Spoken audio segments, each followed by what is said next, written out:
sasampahan na ngayon ng kasong 3 counts ng grave threats at 1 count ng inciting to sedition. Kaya ano na naman ito, ano? Ang dami ng kaso ni Sara Duterte. Sa ombudsman, may malversation, may plunder, may violations of Anti-Graft and Corrupt Practices Act, ano? Grabe. Kaya itong mga anong ito, actually, kung matatanggal si Sara sa sa impeachment, kung matatanggal siya sa pagka-vice president at hindi na siya makatakbo sa 2028, tambak ang kasong kakaharapin niya. Tambak.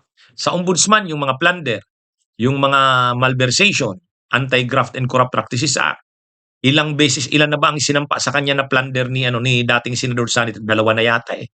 2 na. O tapos ngayon naman, ito na naman, separate din ito. Tungkol dito sa grave threats, inciting to sedition, ay marami. Kaya ano na ito mga kabunyog? Gugulong ito matapos ang impeachment. Gugulong ito matapos ang impeachment.